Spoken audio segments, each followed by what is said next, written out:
Déjà en préambule, je rappelle que j'ai commencé la campagne il y a plus d'un an maintenant, en traversant la ville et en rencontrant une multitude de gens, d'avis et d'opinions diverses. Donc j'ai déjà commencé à échanger avec plein de gens en ville. C'est d'ailleurs comme ça que j'ai tiré le diagnostic que je porte sur notre ville, qui repose sur 3 points, en disant qu'elle souffre d'un déficit de communication, premièrement, d'un déficit de concertation, secondement, et d'un déficit d'action, troisièmement. Après l'élection, j'établirai le dialogue avec les concitoyens, comme j'ai commencé à le faire avec le journal d'Etterfort, qui est le journal local de la ville de Chanteloup, hein. Journal gratuit, indépendant sur Internet, dans lequel s'expriment toutes les parties prenantes de la ville. Les associations, les habitants, la mairie, les commerces, les entreprises, les écoles, euh, bref, toutes les parties prenantes de la ville.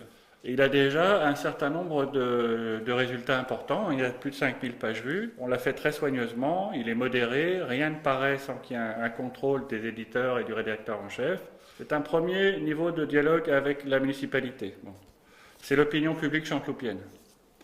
Après l'élection, ce journal local, je le livrerai aux habitants sous la forme d'une organisation quelconque, mais par exemple d'une association.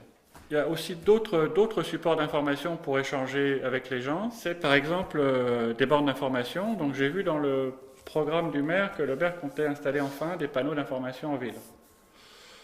Le problème, c'est pas tellement le panneau lui-même, c'est quelle information on y fait circuler. Pour l'instant, sur le site web, on a des brefs communiqués qui défilent. Faire défiler les mêmes messages sur des panneaux lumineux de 2 par 2 en pleine ville, ça ne va pas changer grand-chose, hein.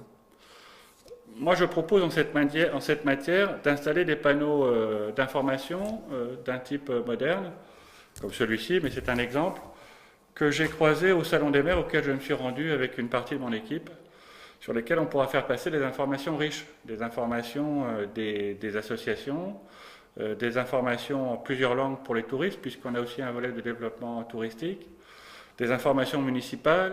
Donc c'est un panneau d'information moderne, celui que mérite notre village. Et parce qu'il a des capacités plus importantes, on pourra faire passer des informations plus riches, des informations plus pertinentes. Dans l'échange avec les habitants, il y a plusieurs choses. La ville elle-même animera un outil de communication avec eux, d'un autre type, hein, cette fois-ci sous sa responsabilité, elle en gardera la gestion et la tenue.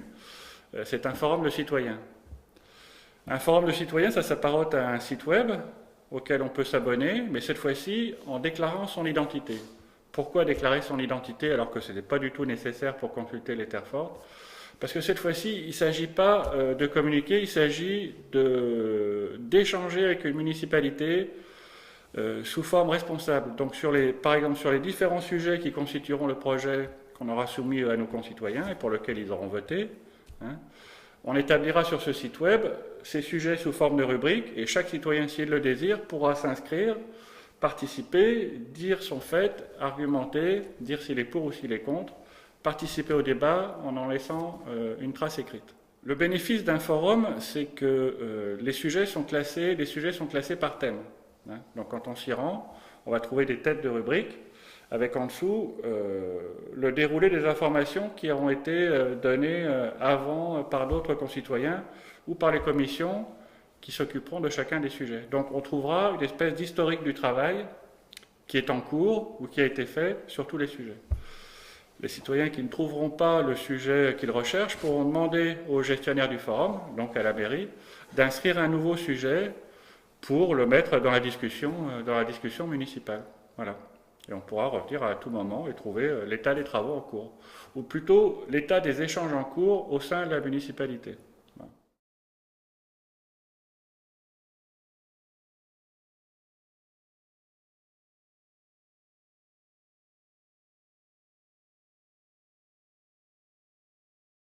La mairie, le maire et son conseil municipal sera demain plus en rapport avec les habitants, de plusieurs manières. La première chose, c'est que la mairie tiendra à date régulière, hein, et ce sera su dans la population, un bureau ouvert à une heure fixée, enfin un moment à fixer dans la semaine, par exemple le samedi matin, c'est un exemple, ça peut être un autre moment, où on trouvera dans la salle du conseil ou s'il y a influence, on verra ça selon l'habitude des gens, dans la salle de spectacle, le maire ou ses adjoints et ses conseillers municipaux, ou ses conseillers municipaux sans lui, mais en tout cas on trouvera toujours quelqu'un de responsable de la mairie à cette heure-ci, à cet endroit. Voilà. Sur des sujets qui seront portés par les habitants, on pourra venir sans rendez-vous, ce ne sera pas organisé sur des thèmes particuliers, c'est bureau ouvert. Il y a autre chose qu'on va inaugurer avec la prochaine municipalité, c'est des rendez-vous de quartier. Cette fois-ci, le maire, à date fixe, là aussi, selon un calendrier établi, se rendra dans chaque quartier, rencontrer les habitants de ce quartier, puisque la ville se développant à grande vitesse, chaque quartier développe des problèmes qui lui sont propres. Hein. Les habitants du quartier du Pré-Malard, côté Clos du Chêne, ont des problèmes qui leur sont propres. Les habitants du quartier Pré-Malard, côté Bois-de-Chény et du lac, ont d'autres soucis. Les habitants, enfin d'autres sujets de préoccupation, d'autres discussions à avoir avec le maire. Les habitants du quartier central ont aussi d'autres sujets. Bref, la ville se morcelant, il est nécessaire que le maire quitte son bureau et se rende dans chacun des quartiers à date fixe pour échanger avec les habitants de ces quartiers des problèmes qui les concernent particulièrement. Ça se fait déjà dans les villes avoisinantes et je trouve que c'est une très bonne idée. Un autre moyen d'échanger, enfin de garder un lien avec la municipalité, c'est-à-dire des gens qui sont payés pour s'occuper de leurs concitoyens, c'est d'installer une permanence. Alors j'ai vu que le maire actuel comptait installer une permanence d'élus régulièrement. C'est pas la permanence des élus qu'il faut éteindre, c'est la permanence de la municipalité. Et pour le dire autrement, il faut que la municipalité soit permanente, c'est-à-dire qu'elle soit joignable à toute heure du jour et de la nuit. Pour ça, j'ai prévu de fournir à la municipalité une ligne téléphonique portable, dont le numéro ne variera pas. Donc les élus se passeront de jour en jour, selon un tour de garde, un tour de contrainte comme chez les pompiers, ce téléphone portable sur lequel on pourra joindre quelqu'un de la mairie à toute heure du jour et de la nuit. Est-ce que c'est dangereux? Est-ce que c'est utopique? Est-ce que c'est lourd? Est-ce que c'est contraignant? Je peux vous dire, d'après mon expérience personnelle, puisque j'ai mené cette campagne complètement à découvert, et c'est normal, que depuis plus d'1 an, je fais circuler en ville, et je le répète à chaque fois à qui veut l'entendre, mon adresse personnelle, mon numéro de téléphone personnel, et j'ai jamais été dérangé par les élus berlus. Il n'y a rien à craindre de ce côté-là, nos citoyens sont responsables. Et parfois, on a besoin de pouvoir joindre un élu, quelle que soit l'heure.